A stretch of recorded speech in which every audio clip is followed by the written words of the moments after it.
বিশ্ব মিডিয়াতে তোলপাড়, লক্ষ লক্ষ বাড়িঘর, অবকাঠামো, গির্জা, সাধারণ মানুষের জীবন, হাজার হাজার জীবন ছড়ে গেছে। এবার মাওলা পাকের কঠিন বাটে পড়ছে, বড়াই ফেলছে ভাই দুই দিক থেকে। অনেকেই বলার চেষ্টা করছেন যে ঘটনার প্রেক্ষাপটের পেছনে একজন গুরু ছিল। এবার কপাল পড়ল ভারতের। মানুষের যখন বিপদ আসে তখন সব দিক থেকে আসে, দেখবেন চারিদিক থেকে বিপদ আসে। তো বর্তমানে ভারতের দাদা বাবুরা সেই সময়টা পার করতেছে, দাদা বাবুরা বিপদে পড়ছে। ভারতের অর্থনীতিতে স্লো পয়জনিং শুরু হয়ে গেছে, মোদি ভাগাম আন্দোলন তুঙ্গে। যে কোনো মুহূর্তে তারা ভারতের উপর হামলা করতে পারে বলে বাতাসে খবর ঘুরে বেড়াচ্ছে। এবার সেই ভিডিও সামনে এসেছে, যেখানে দেখা যাচ্ছে বাংলাদেশের সেনারা যুদ্ধ ট্যাঙ্কে চেপে আগাম যুদ্ধের জন্য প্রস্তুতি নিচ্ছে। ছোড়া হচ্ছে একের পর এক তোপ, আর সেখানকার গোটা প্রস্তুতিটাই দেখছেন বাংলাদেশের সেনা প্রধান। ৭২-এর সংবিধানকে যারা ছুঁড়ে ফেলতে তারা হলেন বেজন্মা, তাদের জন্মের ঠিক নাই, তারা জারস সন্তান। বলেছেন কে?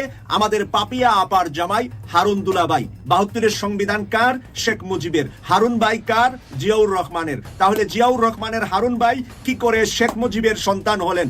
এখানে হারুন ভাই বেজন্মা হয় কিনা প্রশ্নটা আপনাদের কাছে আমি রাখলাম। আওয়ামী লীগ আপনাকে এই জন্যই তারা এখন নকটা কাচ্ছে যে আমি যে মাঝখানে খুন কইরা, চুরি কইরা, ডাকাতি কইরা পালাইয়া বের হয়ে আসলাম, আমাকে নিয়ে ওরা আর ব্যস্ত নাই।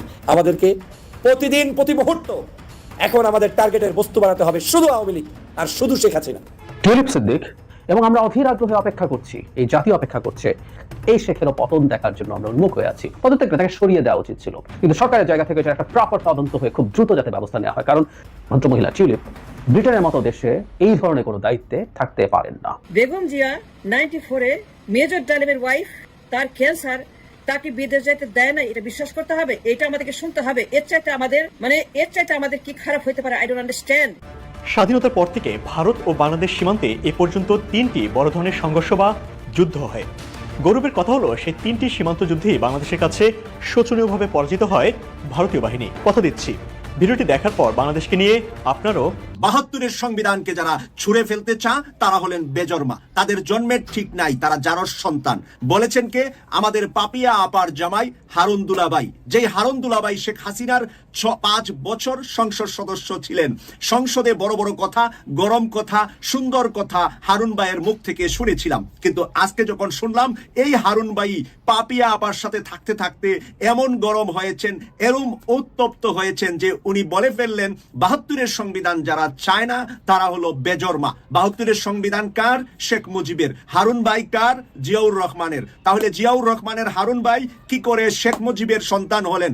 এখানে হারুন ভাই বেজন্মা হয় কিনা প্রশ্নটা আপনাদের কাছে আমি রাখলাম, কারণ হারুন ভাই এই কথা বলতে পারে না বেজন্মা যারা ৭২-এর সংবিধান চায় না। কারণ এই ৭২-এর সংবিধান চায় না বলছে কে?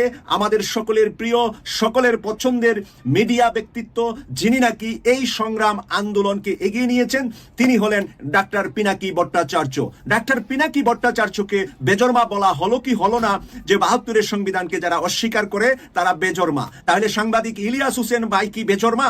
আর সাংবাদিক ইলিয়াস হোসেন ভাই যদি বেজন্মা হয়, তাই সেই ইলিয়াস হোসেনকে বেজন্মা বলা হারুন সাহেব বা হারুন ভাই বা হারুন দুলাভাই, আমাদের পাপিয়া আপার জামাই, যেহেতু আমাদের এই হারুন দুলাভাইয়ের মুখ থেকে এই কথা আপনারা আশা করছিলেন কিনা? এবার কপাল পড়ল ভারতের। কথাগুলো বলবো, তার আগে একটা কথা বলি, মানুষের যখন বিপদ আসে তখন সব দিক থেকে আসে। তো বর্তমানে ভারতের দাদা বাবুরা সেই সময়টা পার করতেছে, দাদা বাবুরা বিপদে পড়ছে। কানাডা থেকে দরনি খেতেছে, আমেরিকা থেকে দরনি খাচ্ছে, সব জায়গা থেকে দরনি খাচ্ছে। বিশেষ করে ইন্ডিয়ার জন্য সব থেকে গুরুত্বপূর্ণ যে দেশটা সেটা হচ্ছে বাংলাদেশ। আমি চ্যালেঞ্জ করে বলতে পারি ইন্ডিয়ার জন্য গুরুত্বপূর্ণ দেশ, এতটা গুরুত্বপূর্ণ দেশ কিন্তু পাকিস্তান না, চায়নাও না, কিন্তু বাংলাদেশ হচ্ছে ইন্ডিয়ার জন্য খুবই গুরুত্বপূর্ণ একটা দেশ। এই বাংলাদেশটা হাতছাড়া হয়ে যাওয়া মানে আমি মনে করি 50% ইন্ডিয়া হাতছাড়া হয়ে যাওয়া। কেন 50% ইন্ডিয়া হাতছাড়া হয়ে যাওয়া? ইন্ডিয়ার সব থেকে স্পর্শকাতর মানে জায়গাটা হচ্ছে 7 সিস্টার। এটা যদি আলাদা হয়ে যায় তাহলে ইন্ডিয়া অনেক ভাগ হবে, টুকরো টুকরো হয়ে যাবে। এটা ইন্ডিয়া খুব ভালো করে জানে, এবং ইন্ডিয়ার যে ক্ষমতা সেটা হারাবে। ইন্ডিয়া যে অবিভক্ত মানে ভারতে গিয়ে কথা বলে না যে সবাইকে এক করবে, এই স্বপ্ন দেখা চিরদিনের জন্য বন্ধ হয়ে যাবে। এটা আপনারা খুব ভালো করে জানেন। দেখেন, আমার টপিক এটা না। বাংলাদেশে কিন্তু ইন্ডিয়ার আরেকটা স্বার্থ আছে। বাংলাদেশের সাথে কিন্তু ইন্ডিয়া $1 বিলিয়ন বিজনেস করে, আপনারা জানেন, $1 বিলিয়ন। শুধু যে বাংলাদেশের মাঝখানে ট্রানজিট নিচ্ছে, আমাদের বন্দর ইউজ করতেছে, এইটার জন্য না। বাংলাদেশে $1 বিলিয়ন বিজনেস করে ইন্ডিয়া। ইন্ডিয়ার অনেক কৃষক আছে বাংলাদেশকে টার্গেট করে তার পেঁয়াজ, আলু এগুলো উৎপাদন করে, এটা আপনারা খুব ভালো করে জানেন। এবং কলকাতার কথা তো বাদই দিলাম, ওখানে যারা ব্যবসায়ী আছে ওরা তো মোটামুটি বাংলাদেশের উপরে নির্ভর। বাংলাদেশ না গেলে, বাংলাদেশিরা না গেলে তো এখানে মানুষ এক প্রকার সবকিছু বন্ধ হয়ে যায়। এটা আপনারা ভালো করে জানেন। কিছুদিন আগে আমরা দেখছি ওনাদের দেশের টিভি চ্যানেলে প্রচার হয়েছে। এটা কিছু কিছু টিভি চ্যানেলে আমাদের বিরুদ্ধে কথা বললেও কিছু কিছু টিভি চ্যানেল যেটা সত্য সেটা বলে। ওনাদের দেশে প্রচার হয়েছে যে একজন ট্যাক্সি চালক সে ভাড়া পাচ্ছে না, একজন রেস্টুরেন্ট ব্যবসায়ী তার কাস্টমার নাই, একজন হোটেল ব্যবসায়ী তার কাস্টমার নাই, হাসপাতালে রোগী নাই, এটা আপনারা খুব ভালো করেই জানেন। কিন্তু ইন্ডিয়ার যে বিলিয়ন ডলারের ব্যবসা বাংলাদেশের সাথে, এরা কিন্তু ধস নামার পথে। আপনারা জানেন এই শেখ হাসিনা পালানোর পর থেকে পাকিস্তানের সাথে আমাদের সুন্দর একটা সম্পর্ক তৈরি হয়েছে। এখন এর মাঝখানে আবার পাকিস্তান থেকে শীর্ষ পর্যায়ে যে ব্যবসায়ী আছে তারা বাংলাদেশে আসতেছে, একটা টিম আসবে এই 10 থেকে 15 তারিখের ভিতরে আসবে ব্যবসায়ের জন্য। পেঁয়াজও মনে করে অনেক কম দামে পেঁয়াজ দিবে, সবকিছু কম দামে দিবে। মানে এখন আমাদের বাংলাদেশিদের জন্য মানে অফার, কথা আছে না যে ভালো হবে তাকে নিয়ে মানুষ টানাটানি করবে, এখন বাংলাদেশের জন্য অফার। এ বলতেছে কম দামে দিব, ও বলতেছে কম দামে দেবো। আমাদের সাধারণ জনগণের জন্য তো ভালো। এখন মানে 1 মেট্রিক টনে যদি $100 কমে পেঁয়াজ দেয় হচ্ছে পাকিস্তান, তাহলে ইন্ডিয়া মার্কেট ধরতে হলে অবশ্যই $150 দিতে হবে। এটা কাদের জন্য সুবিধা হবে? বাংলাদেশিদের জন্য। তো এটা যদি চিন্তা করবেন, দিন শেষে আমাদের জন্য ভালো কিছু আসতেছে। আমরা একটা দেশের উপর নির্ভর ছিলাম, সেখান থেকে বের হয়ে যাচ্ছি। আর বাস খাচ্ছি ইন্ডিয়া দাদা বলে, সেটা তো আমাদের কোনো কিছু যায় আসে না। আমরা সাধারণ জনগণ ভালো থাকলে হয়েছে।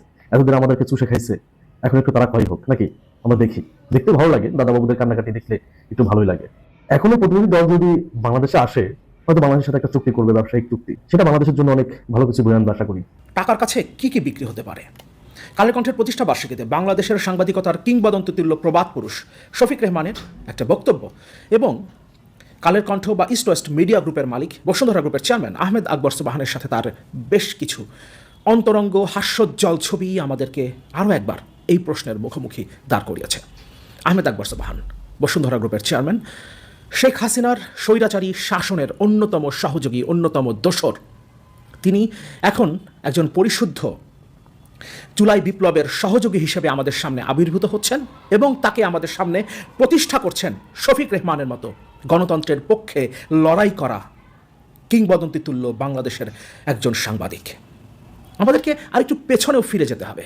শুধুমাত্র কি শফিক রেহমান না, এর আগে জামাত ইসলামের আমির ডাক্তার শফিকুর রহমানকে আমরা দেখেছিলাম ইস্ট ওয়েস্ট মিডিয়া গ্রুপের অফিস পরিদর্শন করতে, এবং সে সময় তিনিও আমাদের সামনে আহমেদ আকবর সোবহান বা বসুন্ধরা গ্রুপকে প্রতিষ্ঠা করতে চেয়েছিলেন। কেন? কারণ জুলাই অভ্যুত্থানের স্পিরিট যারা ধারণ করেন বলে প্রতিনিয়ত আমাদের সামনে বয়ান দেন, যারা জুলাই অভ্যুত্থানের মালিকানা দাবি করেন, সেই বৈষম্য বিরোধী ছাত্র আন্দোলনের নেতাদেরকেও আমরা এখন দেখছি বসুন্ধরা গ্রুপ বা আহমেদ আকবর সোবহানদেরকে বাংলাদেশে প্রতিষ্ঠা করতে, গণতন্ত্রের পক্ষের শক্তি হিসেবে প্রতিষ্ঠা করতে। কালের কণ্ঠ কি ভূমিকা পালন করেছিল জুলাই অভ্যুত্থানের দিনগুলোতে, কিংবা ইস্ট ওয়েস্ট মিডিয়া গ্রুপের অন্যান্য যে গণমাধ্যম রয়েছে তারা কি ভূমিকা পালন করেছিল সে সম্পর্কে আমরা নিশ্চয়ই জানি। আহমেদ আকবর সোবহান ব্যবসায়ীদের নিয়ে সে সময় শেখ হাসিনা যে একটা অনুষ্ঠান আয়োজন করেছিলেন, সেখানে কি বলেছিলেন সেগুলোকে আমরা ভুলে গেছি। যদি ভুলে গিয়ে থাকি তাহলে আমাদেরকে আরও একবার সেটা স্মরণ করতে হবে।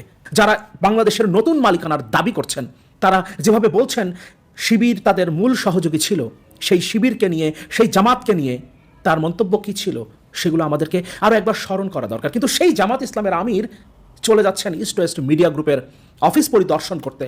আমরা চাই প্রত্যেকের বিচার হোক, কিন্তু যেভাবে শফিক রেহমান কিংবা তারও আগে জামাত ইসলামের আমির কিংবা কালের কণ্ঠের প্রতিষ্ঠা বার্ষিকীতে বৈষম্য বিরোধী ছাত্র আন্দোলনের সমন্বয়করা Bashundhara group, east West media group বা কালের কণ্ঠ কিংবা আহমেদ আকবর সোবহানদের পাশে দাঁড়াচ্ছেন এবং তাদেরকে আমাদের সামনে গণতন্ত্রের পক্ষের শক্তি হিসেবে প্রতিষ্ঠা করতে চাইছেন, তাতে এদের বিচার আদৌ কি হবে?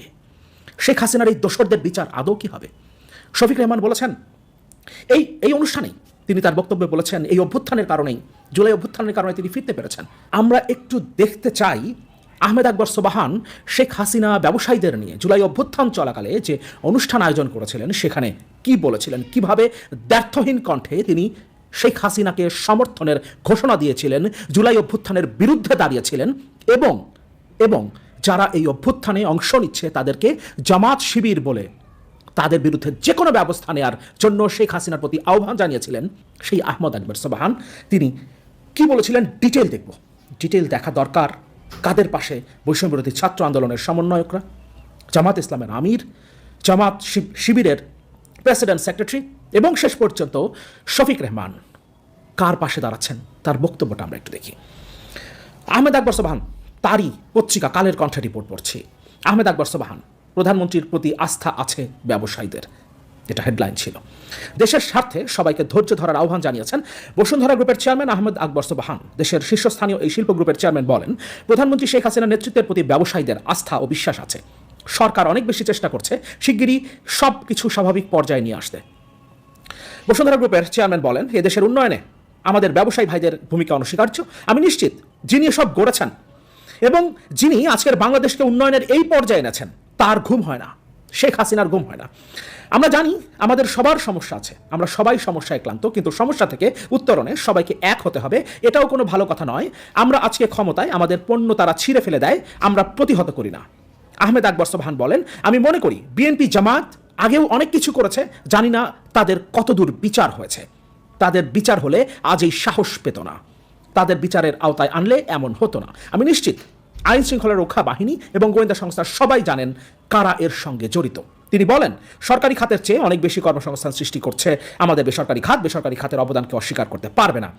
আমরা কষ্টে আছি, সবাই জানে। সরকারের বিভিন্ন দপ্তরে গিয়ে বলি, আমাদের বাঁচান, আগের 80 টাকার ডলারে এখন 120 টাকা দিতে হচ্ছে, এখানে সবার রক্তক্ষরণ হচ্ছে, আমরা সবাই ধৈর্যশীল, কারণ তারা সবাই শেখ হাসিনার দোসর।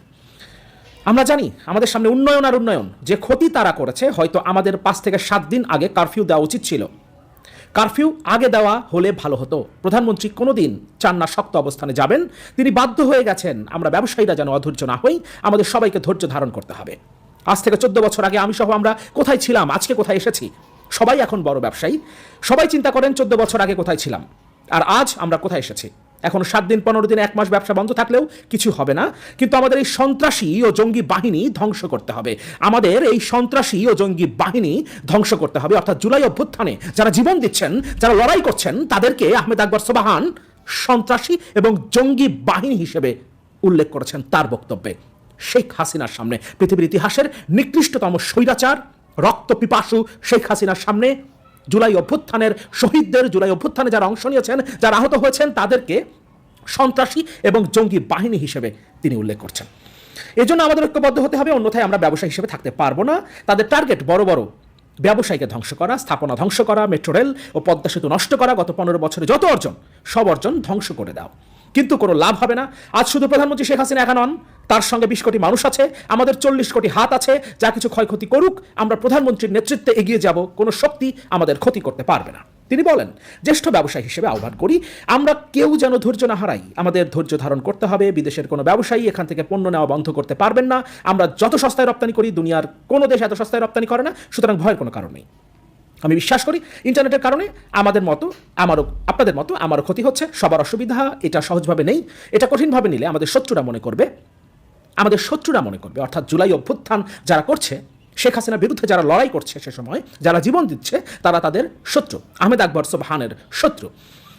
বলছেন, তারা যা করেছে দেশটাকে স্টপ করে দিয়েছে, আমাদের কোনো হাত বন্ধ করতে পারবে না। আমাদের নেতৃত্বের প্রতি আস্থা ও বিশ্বাস আছে। প্রধানমন্ত্রী, বেসরকারি খাতের উপদেষ্টা সালমান এফ রহমান, বিসিসিআই সভাপতি অনেক বেশি চেষ্টা করছেন শিগগিরই সবকিছু আবার আগের পর্যায়ে নিয়ে আসতে। আমরা অনুরোধ জানাই সবাইকে বিচারের আওতায় নিয়ে আসুন, না হলে সন্ত্রাসীরা প্রতিদিন এমন ঘটনা ঘটাবে, তারা মনে করবে এ দেশে কোনো বিচার হয় না।